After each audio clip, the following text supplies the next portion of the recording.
धरती को नमन करता हूं।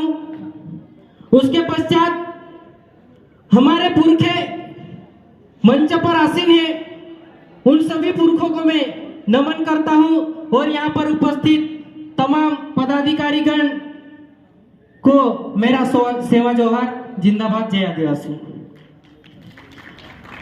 साथियों, हिस्ट्री में जिस मुगल अकबर ने अपनी सल्तनत को फैलाने के लिए दिल्ली से अपना लक्ष्य तय किया था और हम आदिवासी टंट्या भील की कर्मभूमि से इस सल्तनत को फैलाने के लिए कारवा तैयार कर रहे हैं। आप सभी को बहुत बहुत बधाई कि आज राष्ट्रीय कार्यालय का शुभारंभ किया आप लोगों ने, हम लोगों ने और समाज के लोगों ने अच्छा सहयोग दे आगे, ऐसी आशा और उम्मीद है। हमारे साथी कुछ हताश भी हो जाते हैं, कुछ समय चलते हैं और हताश हो जाते हैं, तो उन साथियों को मैं कहना चाहता हूं, अगर ठान लिया तो असंभव नहीं है, ठान लिया तो असंभव नहीं है। जिस मुगल ने बाहर से आकर दिल्ली की राजगद्दी हत्या सकता है, तो हम तो यही के हैं, हम क्यों नहीं दिल्ली पर राज कर सकते।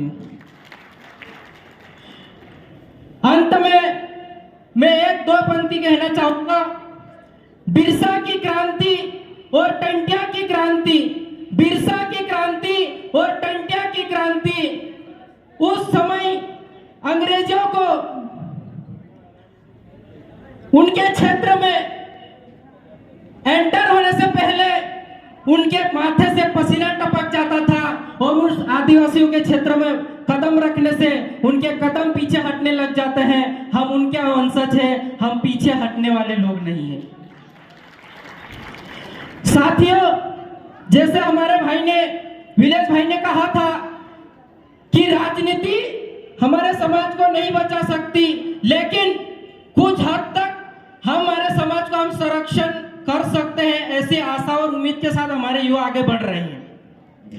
हमारा जो समाज का सिस्टम तैयार हुआ था, उस सिस्टम को इन लोगों ने खत्म करने का जो षड्यंत्र रचा, उस षड्यंत्र को आप बेखूबी जानते हैं, मुझे बताने की कोई आवश्यकता नहीं है, क्योंकि यहाँ पर जितने लोग बैठे हैं वो सक्षम और कैडराइज और सारी सामाजिक जानकारी रखते हैं, ऐसी मेरी उम्मीद है और मैं ऐसा समझता हूँ, इसलिए वो बात में नहीं बता रहा हूँ।